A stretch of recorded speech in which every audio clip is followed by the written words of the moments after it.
New Justice League trailer just dropped. New Star Wars trailer coming out tonight. Disney lifts the embargo for the Thor Ragnarok critic reviews, and they are awesome.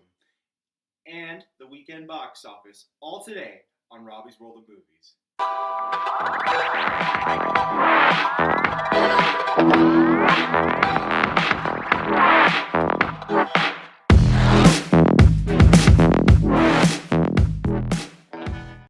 What's up, guys?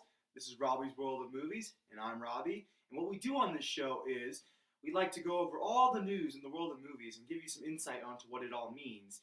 And also, we like to appreciate films from the past.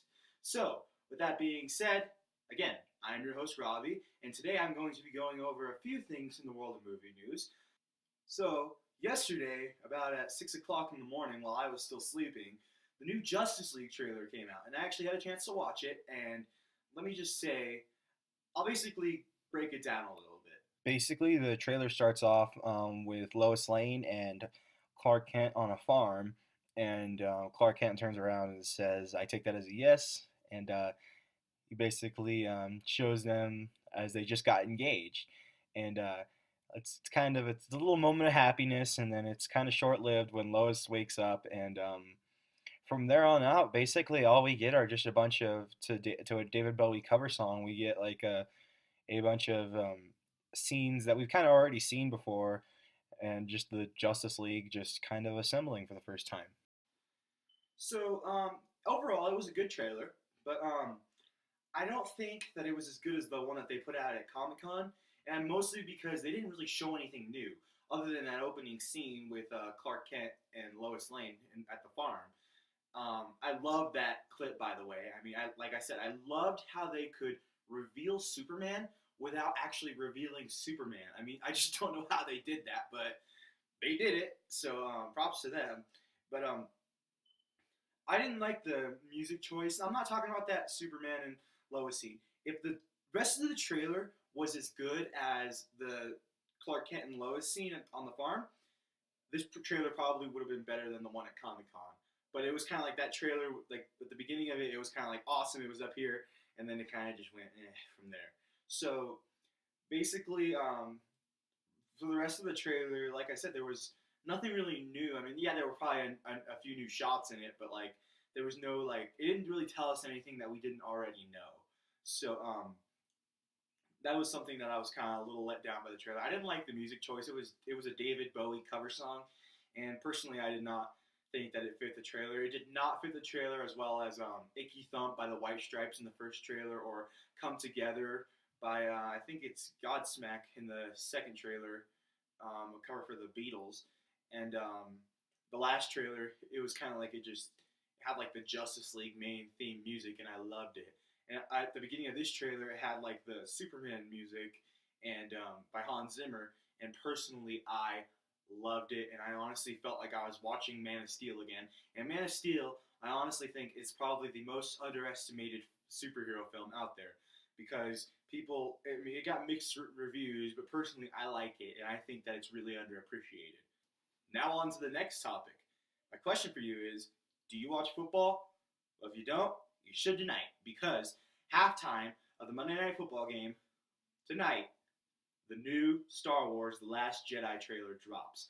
And I am so excited for this. I have no idea what this film is going to be about, other than the fact that Luke is training Rey to help take down the Empire or the First Order. And honestly, I am so excited. I don't know what's going to come out tonight, but look out for a reaction and a review video from me tonight. I'm going to basically sit down, and I'm going to do the same thing I did with the Justice League trailer. Make sure to look out for that tonight.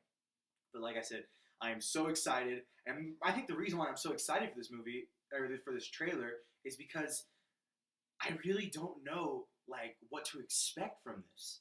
And, if it's anything like the Force Awakens trailer that was released 2 years ago in October, honestly, we are in for a good night. And make sure that as soon as that trailer drops, you get on your phone, if you're a Star Wars fan, and you consider yourself a diehard Star Wars fan, and you like to show up at the premiere like I do with your lightsaber, and, just,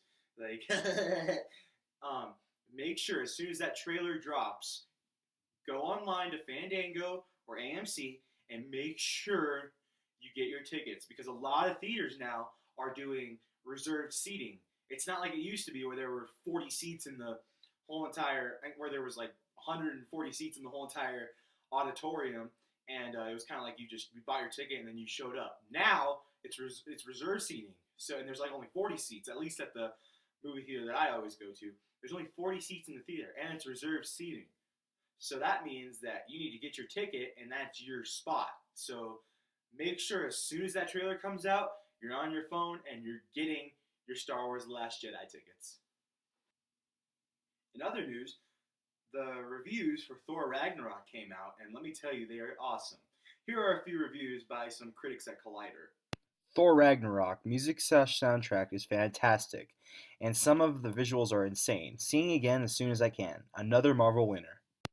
Jenna Bush wrote, Thor Ragnarok was an absolute blast, hysterical and seriously kick-ass. Also, Taiwaki is a riot. So, like I said, I mean, I'm really excited for this. I thought Guardians of the Galaxy 2 was the funniest Marvel movie to date, but I guess this one's going to be funnier. I mean, I am so excited for Thor Ragnarok. You got Thor and Hulk in there, and it's like the two people that missed out on Civil War. They're going to have their like own little movie, and I love the new villain. It's actually Marvel's first like female villain, so I'm really excited to see what they do, and I'm just really excited that it's like, cause Infinity War doesn't come out until May, so I'm glad we get this little film to kind of like set up Infinity War. And it's just weird to think we have Thor Ragnarok, and then we have Black Panther, and then we get Infinity War. So these two films are going to set up Infinity War, which I honestly think is probably going to be one of the best comic book movies of all time, because you got literally every single Marvel superhero that you can think of is in that movie. So I am so excited for Thor Ragnarok, and I am so happy that the critic reviews came out and they were this good. I did hear on the internet that this was the shortest running Marvel film, and that kind of worried me because I kind of felt like it was just like I didn't want it to be like a 2-hour trailer, or not even 2 hours since it's the shortest film. I didn't want it to be like an hour and a half trailer for the Avengers Infinity War. I wanted it to be a Thor movie that sets up Avengers Infinity War. And apparently from all these reviews, that's exactly what it does. So I am so excited about that. And make sure to check out Thor Ragnarok when it comes out November 3rd. So my thoughts on the weekend box office. I did think it was kind of a little surprising / a disappointment that Blade Runner got such a low weekend box office. I guess not many people went out to the movies this week. Because I thought Blade Runner 2049 was a very good film. Wouldn't say it's like this masterpiece like some critics are saying, but it was a good film. I definitely liked it better than the first Blade Runner. Also, The Mountain Between Us came out with $10 million, just showing you that not many people went to go see the movies this weekend. So, but I mean, it's still pretty good considering it was a drama, and I think it was kind of like a lower budget film, so it might have already made its money back. So that's good for. I bet they're probably partying over there. At number 3, and this one surprises me, it's It.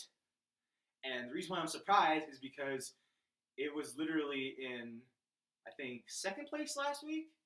And it only went down to third. And Kingsman, which is at number 5, was in first place. And now it's all the way at number 5.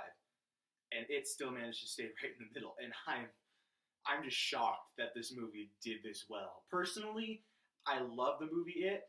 But here's the thing, like when it comes to me, I don't get scared by horror movies like I used to when I was younger, because I watched Halloween at the age of 10. So I mean, it's kind of like anything else that kind of comes out now doesn't really scare me, which is why I'm looking forward to Happy Death Day, because that's like a slasher film that looks like it's going to be awesome, which is coming out this Friday, and I'll be posting a review for that on Friday, so look out for that. But anyway, back to the subject.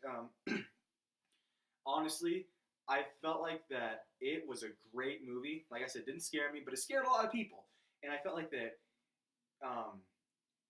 it was, I felt like it wasn't going to be that successful when I first heard about it. But guess what? It is probably the highest grossing horror movie. And what grossing means is like it's made the most money. And that's just shocking that it's still able to stay in the top 5 on its think it's its 5th week of release. So it's been out for 5 weeks and it's still in the top 5 box office films. Okay, number 4. I'm not even gonna dive into it because I don't think any of my viewers are gonna watch it unless it's a parent going with their little. I mean, probably my little cousin Dominique might want to go see this film. My Little Pony the movie came in 4th place with about $8.8 million. Like I said, I mean that's not for me. Honestly, the audience that are probably losing their minds over My Little Pony the movie are the little 4 to 8-year-old girls that that's their thing. So if you have like a daughter or like a niece or a granddaughter and she wants to go to the movies and she's about 4 to 8 years old, go take her to go see My Little Pony the movie because she'll probably have a blast. It may suck for you because why would you want to be watching that? I mean, I honestly didn't even give it a chance, and it only made $8.8 million. But go see it just to have a little fun at the theater with the young ones. And rounding out the top 5 at number 5 is The Kingsman: The Golden Circle, coming in at $8 million. So personally, I think that this one was nowhere near as good as the first one, but it's still pretty good. It has some redeeming qualities. So that's pretty much all I can say about Kingsman: The Golden Circle. So that is the top 5 weekend box office films. And a question that people often ask is, what does it mean to be the number 1 movie in the world or something like that, or number 1 movie in America? And like, how come every single other week another film is the number 1 movie in America, and how come this film is the number 1 movie in America? Because that means that during its weekend box office, it got number 1. So currently, the number 1 movie in America is Blade Runner 2049 because it got $34 million, and it's ahead of every other movie. So that's the number 1 movie in America. If next week, let's see what's coming out. If Happy Death Day makes $50 million and takes the number 1 spot, then that would be the number 1 movie in America. So that's what number 1 movie in America means for those of you who were confused. Well, guys, that'll do it for me today. Make sure to hit that like button if you like this video, or if you're watching this on YouTube, make sure to subscribe to my channel so I can kind of get a fan base, and also leave some constructive criticism in the comments and let me know what you think I could do to make these videos more enjoyable for you, and let me know what your guys' thoughts on all the topics are, and also make sure to watch Monday Night Football tonight for the new Star Wars trailer, and also come back here later on tonight and look at my new Star Wars reaction and review video. With all that being said, I'm Robbie. Until next time.